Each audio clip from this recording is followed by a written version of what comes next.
God, I do think about death. I just want it to be justified, you know? Like if I die violently, you know, maybe I have like Serena Williams sitting on my face and I don't know. Venus is polishing me off and they're trying to fit a racket in my ass or something like that. Then my wife comes in, boom, and I'm like, fucking done. It's fun that way. I don't want it to be a dumb death. I feel like there's dumb deaths that they kind of subtly mock, like on the news. They do. They'll be like, in local news, they'll be like, and then also coming up, a guy was trying to get a soda out of a vending machine, and then it fell on him. And they're like, and you're like, because that could happen to you. It could be like, you know, like I would go to the fucking mall, and then I fall down the stairs, and then they send the news crew, and they're like, what happened? They interview the dumbest fucking guy, and he's like, I seen him fall, and then he don't move no more. And you're like, that's my eulogy? Thanks a lot, man. I feel like I was gonna die a few months ago. I called a car service to take me to the airport. You know, when you're like, I got $60, let's fucking do this, right? This nice town car comes to the house. The guy gets out, he's got all white hair, much older man. From the beginning, he makes me uncomfortable when he calls me sir. I don't know if you've ever heard a guy way older than you call you sir, and you're like, hey man, you're like 1,000 years old. You have a couple weeks to live, maybe. How about we drop the formality, okay? I get in the car, he goes, is the temperature all right, sir? I go, it's fine. He goes, would you like a bottle of water, sir? And I go, you don't have to call me sir. You can just call me Tom. And at that moment, all of his professionalism went out the window. The very next thing he said was, you smoke weed? And I was like, I mean, yeah, sometimes. And he goes, do you want to smoke some now? And I was like, I mean, yeah. But I don't think my driver should be offering me, you know? He doesn't miss a beat. He opens the console, he takes out a joint, he lights it, he passes it back. I hit it out of respect, right, because he's old. And then I give it back to him, and the next thing he says is, yeah, I can't drive unless I'm fucked up. I'm like, do you hear what you just said? And he goes, yeah, I'm ripped right now. And I'm like, well, hands on 10 and 2, motherfucker, like, keep it together.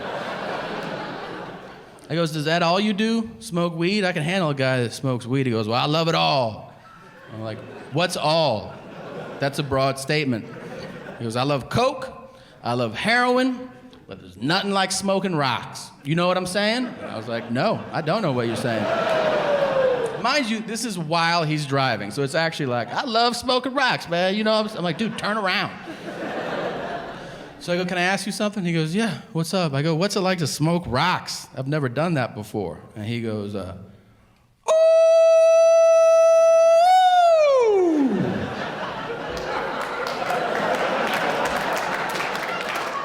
I was like, is that the whole sentence? Is that it? He goes, that shit is the best. And what I like to do personally is I like to sit in my apartment and fire them up. And then I look out the peephole and I watch people walk around. And I just freak the fuck out about what's gonna happen next. And then he gave me a head nod like, doesn't that sound awesome? I was like, dude, that sounds terrible. That's called a panic attack, and that's a horrible sales pitch for crack. Now I'm definitely not gonna try it. We pull up to the airport, and he goes, none of my business, but I think you're too old to be messing with all these drugs. And he goes, I don't do it anymore, Tom. Yeah, it was sir at the top of the ride. Now it's Tom, you piece of shit. I don't do it anymore. I did it when I was younger. And I go, all right. And he goes, I mean, I still do it every once in a while. But you know what they say. If you do something every once in a while, it's not that bad for you. And I was like, dude, I think they mean that about like pizza and chocolate. Nobody ever means that for crack, just so you know. I've never heard, what are you doing? I'm smoking rocks. Well, not every day, okay? You crazy kid. Weed's not a big deal, though. I don't know what the fuck people make a big deal out of weed, you know?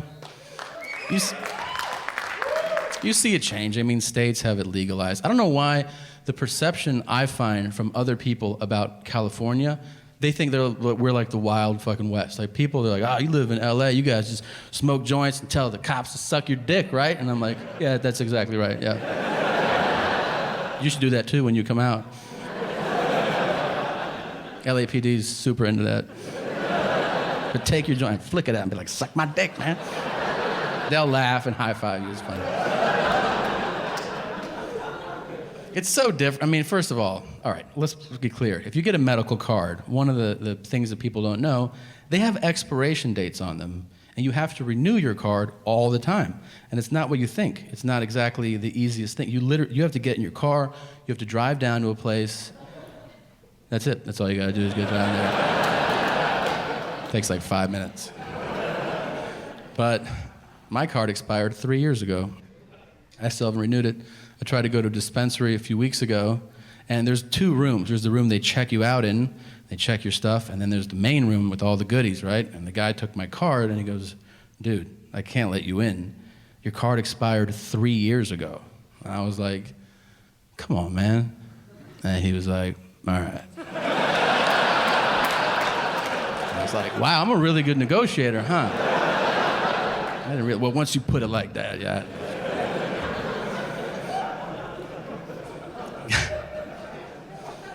Getting that medical card is surreal. My experience was surreal.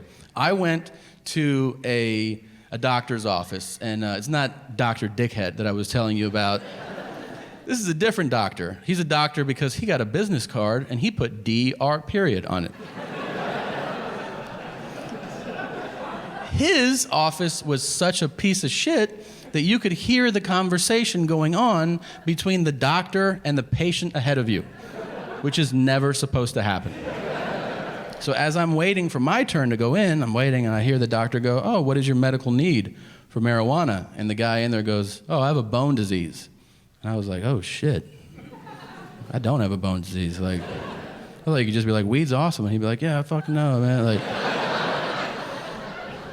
so I start to panic internally, like, what am I gonna say? And in my mind, I just go to the worst shit. Like in my mind, I'm like, just say you have AIDS. Like, just tell him you have AIDS. And he'll be like, when you find out? I'll be like, I just found out like 5 minutes ago. You don't seem that bummed out. Well, I'm just happy to be here, so let's wrap this shit up, man.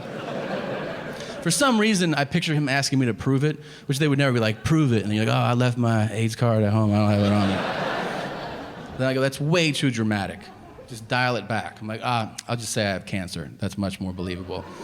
And then I start thinking of all my family members that have died of cancer. And I'm like, man, if I say I have cancer just to get weed, I am getting cancer next fucking week. By the time I have that thought, I'm sitting in front of the doctor. He's like, I go, what? He goes, what is your medical need for marijuana? And the best I can come up with on the spot is, my eyes hurt. And he goes, you have vision problems? And I go, oh yeah.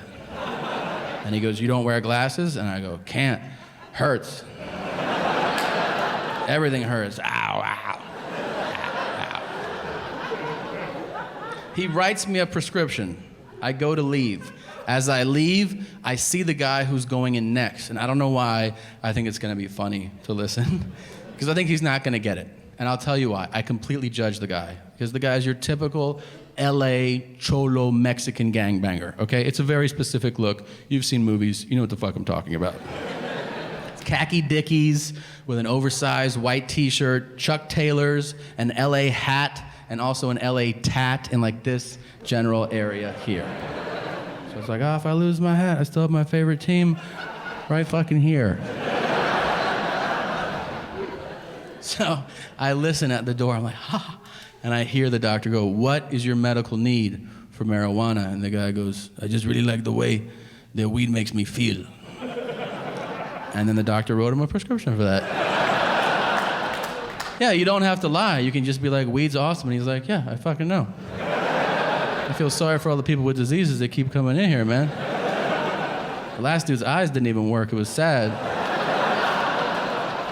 You're lucky you have your health essay. Orale.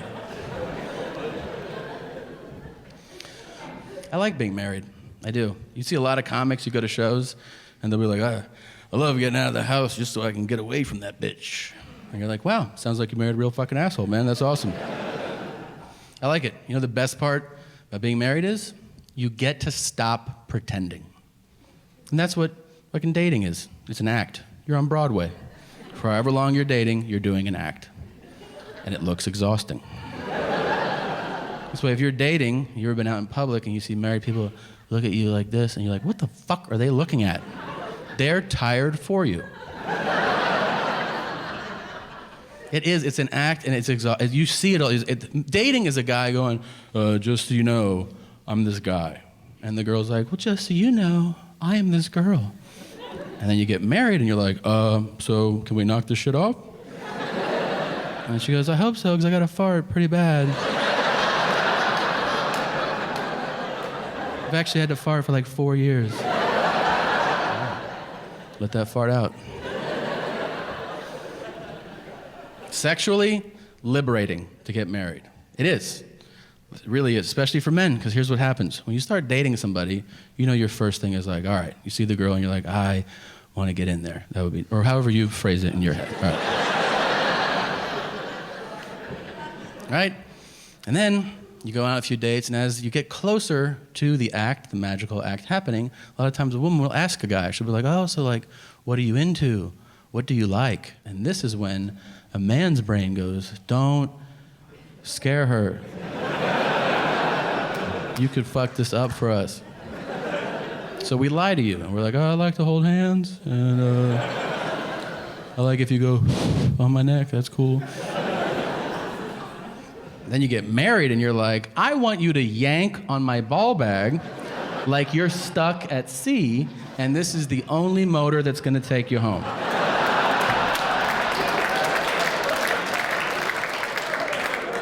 A lot of girlfriends can't handle that shit.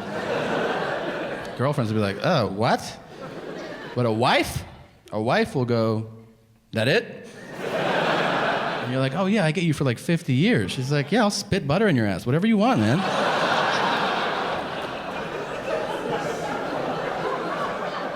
Or whatever, margarine, I don't know, whatever you're into is fine.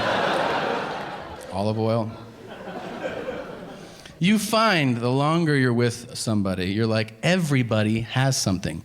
Everybody has something weird and kinky and different. Everybody, and you suppress it and you go like, oh my God, if anybody knew, oh my God, I would fucking die if somebody knew. Everybody has something. And you're like, no, not everybody. What about Jim? He wears a blazer. Jim too. Jim likes to be hit in the nuts with a wrench, okay? Jim's out of his fucking mind.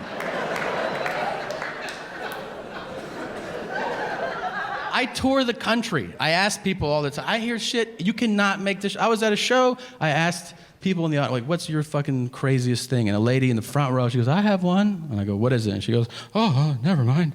I go, what is it? And she goes, all right, I like to think of different scenarios in which to kill my husband. And I was like, damn. And he was sitting right there, and he was like, that's what's up. That's what she likes. I was like, really? And she was like, oh, yeah. I go, you go, I'm super horny. I had the best dream. You were floating in the pool, and then I threw a cement block at your head. And she goes, that would be a great one. Same show, I swear, a lady goes, I have one. And I go, what is it? And she goes, I like to sit on my husband's face. And I go, that's not that unique. You can't really claim that that's your weird thing. And she goes, yeah, but I only like to feel his eyelashes against my butt cheeks. And I was like, what? And she goes, mm-hmm. And I was like, I didn't even know that was the thing. And she's like, oh yeah, like where the fuck have you been? And I'm like, what if he like, sneaks a lick, like that? And she goes, I go, no! I just want to feel squink, squink, squink. It was funny, I was talking to my wife right before I came on stage, man. It's funny, like I've been with my wife for 20 years now, right? And it's funny when you're with somebody that long, like, yeah, you figure at this point of our relationship, there's nothing she can do that could surprise me as far as like the racial stuff, right? The difference between black and white stuff. But she still be doing stuff that confuses me, right? Like we got a pool in our backyard, and my wife would put on a bathing suit, and she'll head to the backyard, and I'll be looking at her, I say, what are you doing, baby, going swimming? She goes, no, I'm just gonna go lay out. I'm like, for what? You're already black, baby, shit. I I mean, you have won the tanning game. I just don't know what the goal is back there, you know? Like, literally, my wife will go outside, and an hour later, she'll come back in, she'll be like, Gary, look how dark I got. I was like, it was dark when you left. She don't get no darker. I don't do that shit in the winter. I don't go in the snow and come back in. Baby, look how white I am. It's like I'm a snowman. I feel like I'm in the movie Powder. Holy shit. We got 2 boys and a girl, man, you know. My daughter's the youngest, and you know, she's the militant one in the family, though. Man, she don't want to be white at all. Like, my boys don't care. They ain't tripping off nothing, but my daughter, man, everything that goes wrong in her life is my fault. My fucking fault. Like I said, we got a pool in our backyard, and the whole family be in the backyard swimming. You know, my wife and the boys, they be out there all day. My daughter's fair-skinned, so she's the last one in the family, so every 20, 30 minutes, me and her got to duck back in, put some aloe vera on, come back out. She be mad. It's your fault, Dad.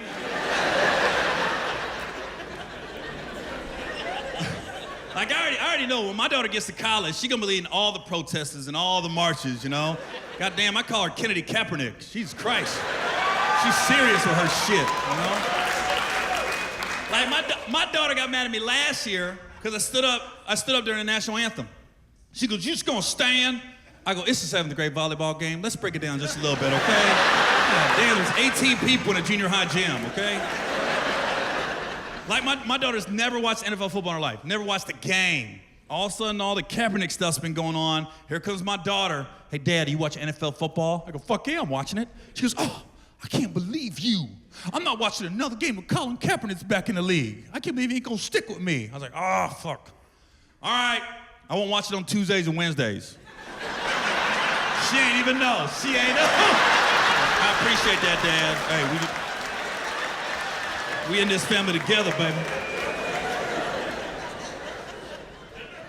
It's crazy too, cause like both my boys like white girls. Both of them. They both like white girls.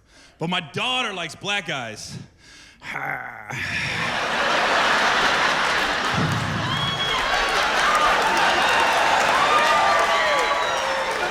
Oh, she gonna make me work. I wish she'd bring a little white kid home. I could punk a white kid. What the fuck? Sorry, sir. I don't know about that. Black kid, what the fuck? What the fuck, sir? Oh, okay. All right. I see what you did there, young man. All right.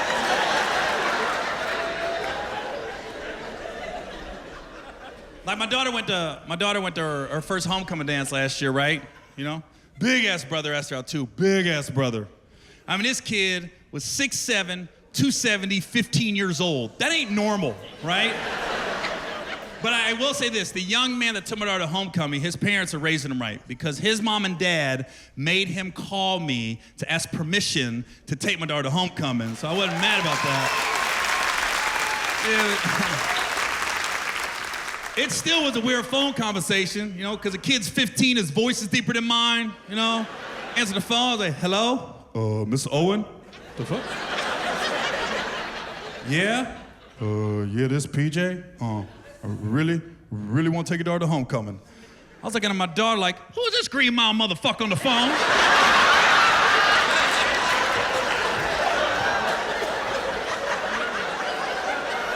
Who the hell's taking you to homecoming? John Coffey? Shit! And then my daughter don't tell me he's 6'7". I think I got a little 50-year-old come to my house. I got my game face on. I'm gonna punk this little motherfucker, right?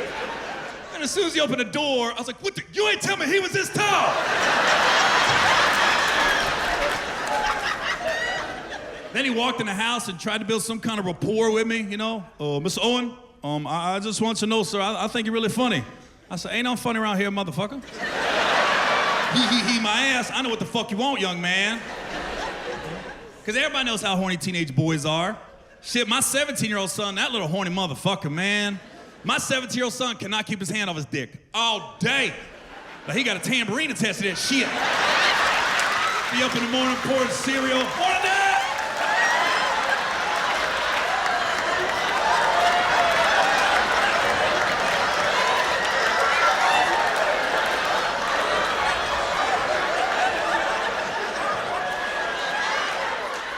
Cause your hand on your dick all day.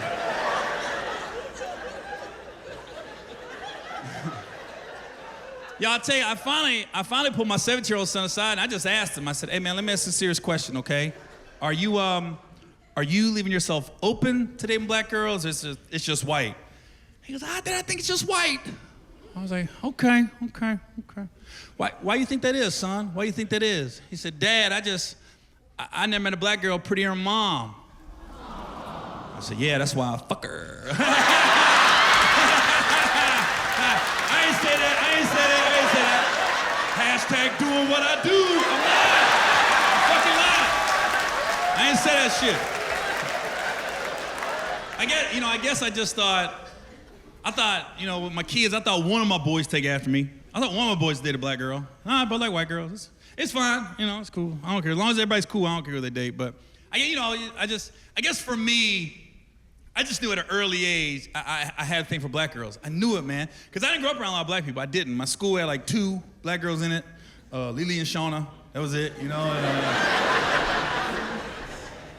But I just knew it, man. But I didn't tell anybody growing up I like black girls, though. I didn't tell anybody, because to me, it was like being gay. Because you know how gay people, they know they're gay at an early age, but they don't want to tell people. They're scared of people gonna say about them. I was the same way. I didn't tell nobody I like black girls, but I knew I was different.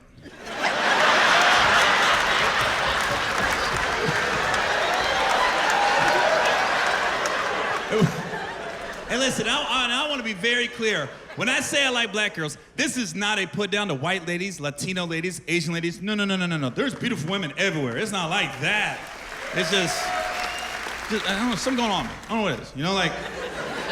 Like I could be on the beach and you can line up 10 beautiful white girls on the beach, badass white chicks in bikinis, line them up. And at the very end of the line, have a black girl that works at Starbucks in a barista outfit. I'll be on the beach like, I want some coffee. How you doing?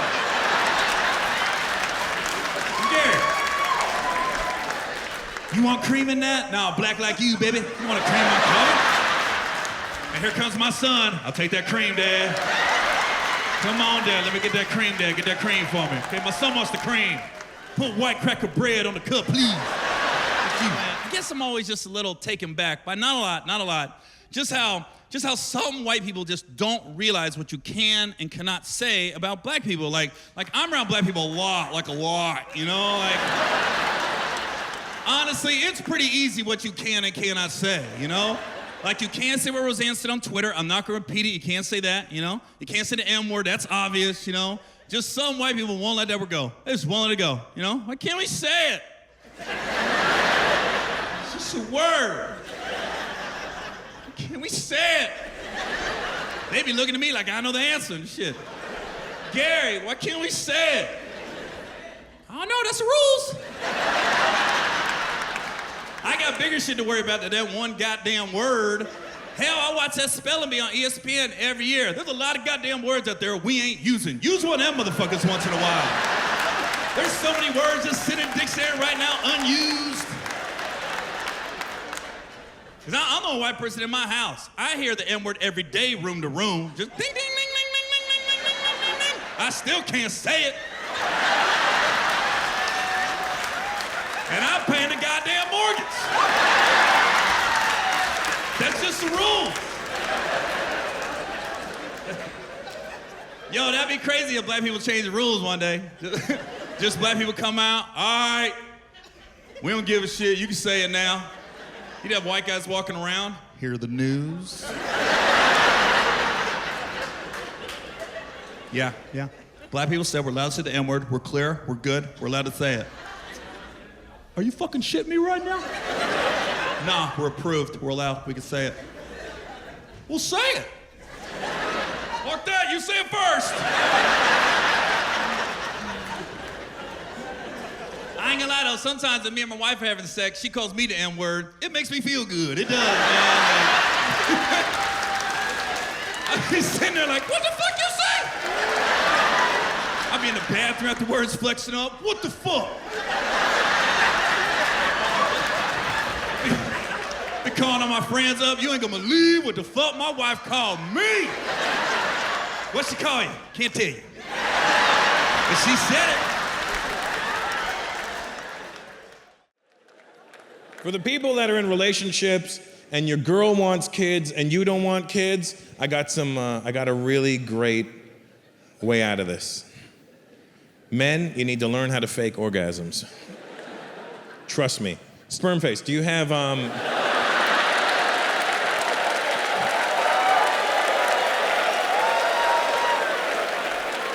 I'll just call you Jizzbunda. You have kids? Yes. How many? 2. 2. And with that lady there? Yes. And how old are they? So my son is going to be 7 and my daughter is 5. 7 and 5. Okay. And you like them? I love them. You like them so much you dress up as them. I love them. It would have been amazing if she was dressed like an egg. You were like.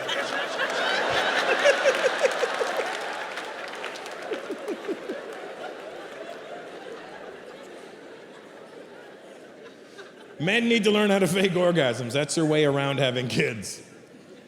Let me explain to you. First of all, women don't need to know how to fake orgasms because they do it all the time.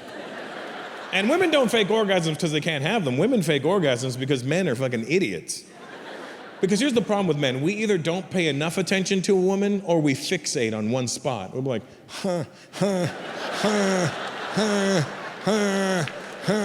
and she's like, ow, ow, ow, ow. Okay, ow, ow, ow, ow. But we don't hear the ow part. All we see is. And we're like, that must be the spot. Don't leave that spot. Ow, ow, ow. And the only way to get you to stop if she goes, and then you walk away going, yeah, I did that. And she's like, no, you idiot, I was going numb.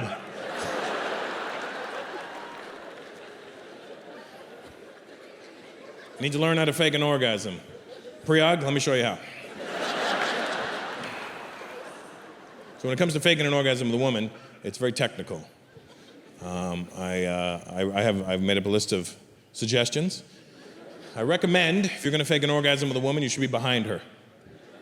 Having sex, not just standing there. That'd be fucking weird if you just... Whoa. The fuck was that?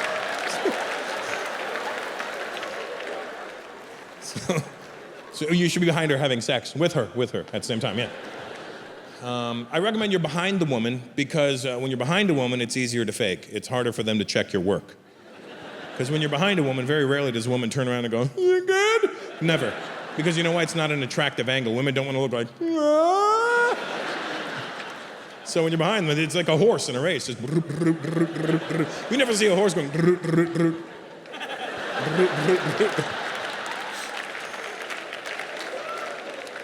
So you should be behind her. And let me ask you something. You guys are fucking, obviously. What's your name? Sorry? Sohail. And your name, sweetheart? Kabira. What? Shaba? Pishab? Subpoena? Wait. Like as in you got to go to court tomorrow? Savita. Shapina. There was like 10 different versions of the same name I just heard. Shapina, okay. I'm gonna prove to every woman in here that all men, including myself, every man in here has ADD. Every single one of us. Okay. Shapina. You ever doing it with Sohail, and he's behind you, and you can feel him slow down, and then speed up, and then slow down, and speed up. And you're thinking, oh, my little Susu's got,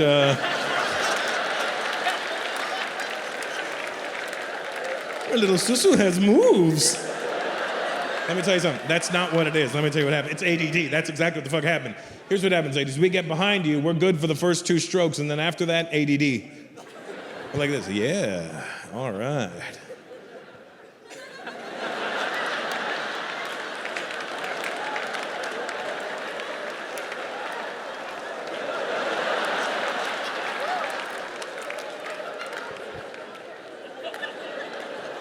I gotta change that light bulb when I'm done. Oh shit, then we get back to it. That's what happens.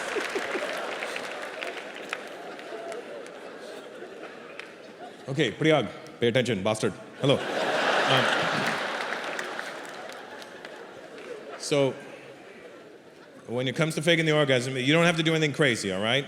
You're just doing your normal sex that you guys do. And don't act like you do all kinds of fancy shit in the bedroom, okay, people? We all know, once you're in a relationship for a while, there's the 3 basic positions. There's the us, the her, the you. That's all there is. It's 3 moves, 1 to get it started. This one's for us. Okay, now it's your turn, sweetheart, and then my turn. That's what happens. And here's some good reasons as to why you should fake an orgasm, because you're not ready to deal with a pregnant woman. It's a very different. Are you pregnant, sweetheart? I could tell because you've got a thin face and then you're holding your stomach, and fat people never do that. So, when do you do? 4 weeks. In 4 weeks. Oh wow, you're right there. And is this your first child? And is she extra horny right now? It's true. It happens. It's a fact. It's a fact. It's true, they get really horny towards the end of the pregnancy, and it's very uncomfortable for us. Because my girl, when she was pregnant, she was like, towards the end, she was like, you don't know, why did you want to have sex with me? And I go, oh my God, you think I'm fat? I go, I don't think you're fat. I know you're pregnant. Then why won't you have sex with me? I'm like, I physically don't have enough equipment anymore to get in there. Because she got real big when she was pregnant. I was like, I can. She's like, I'll get on top. And I go, no, because she gets on top, then her stomach pushes me further away. And I'm like, and nothing, just I can't reach. And just my balls hitting her in the back. Whaps, whaps, whaps, whaps. Nothing happening. It's like that scene in Back to the Future where Doc's trying to connect the wire. Come on, Marty!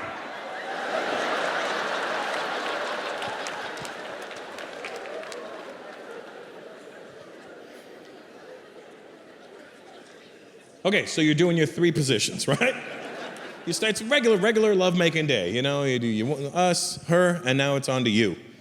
So you're behind her, doing your thing. You don't have to do anything extra. You just do it like normal. You don't want to set off any alarms. And when it comes time where you feel like now is when I want to fake my orgasm, this is where the work comes in. You have to sell it. You have to make a believable noise, first of all right? And it has to be a noise that you're not going to accidentally do in the middle of the day, all right? And it's got to be a big noise. You don't want to be like, huh. No, that's not it, all right? It's got to be big, but like something, like what I do is when it comes time for me to fake an orgasm, what I do is I just grab her ass out of nowhere really hard. I go, and then I go, ah, because I'm never going to make that noise ever in my day. Ah! Not unless I'm doing an impression of a reporter from the 1930s. Russell Peters, LA Times, can I get a quote? That's, so you got to go, ah! And that's only the beginning. Now you have to sell the orgasm. That's where the work comes in. So it's,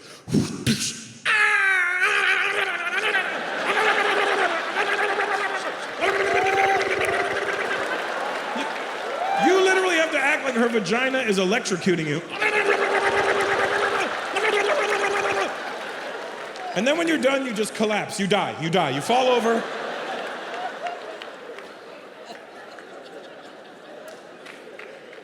And then she'll be like, wow, that was a good one, huh? You're like, yeah, that was a good one, yeah. Pay attention, though. A couple of seconds later, she's going to go, hey, you're not leaking out of me. You go, no, that's because I shot that one way up there. I launched that one. That's in there deep. Hey, whatever you do, don't burp, because come on.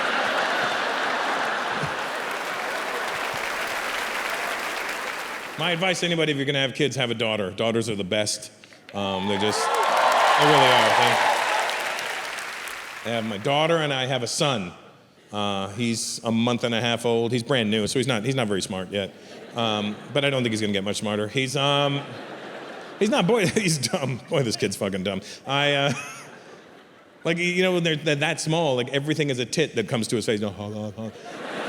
I go to kiss him, he's like, hey, fuck off, that's my nose, get out of here. If you ever get a nipple this big, you need to check the chick, because it's something weird going on there. My girlfriend's Mexican, and I didn't realize how Mexican she was until she went into labor and they broke her water and candy fell out of her. Do you realize my son is Mexican and Indian? He's going to be able to engineer the wall.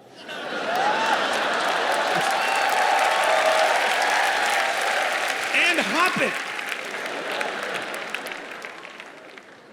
He's gonna steal your laptop and fix it. It's gonna be an amazing thing to see.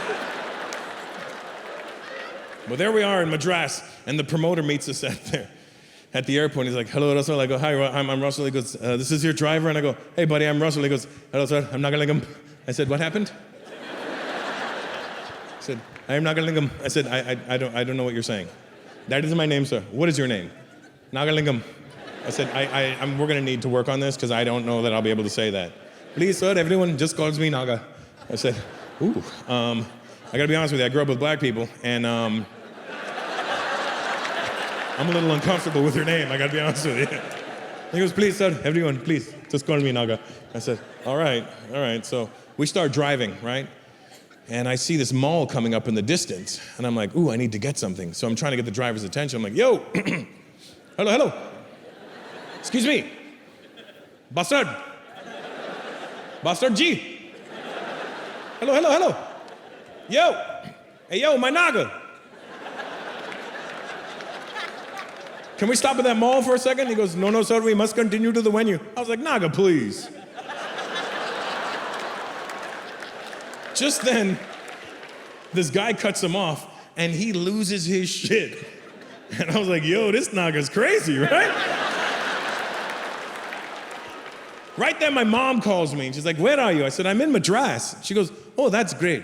Did you know that your grandfather, James Peters, was born and raised in Madras, and then he moved to Bombay, and that's where your father was born? I said, I did not know that. But did you know I got a driver, and he's got the best name I've ever heard in my life? She goes, what's his name? I said, Naga. And she goes, okay.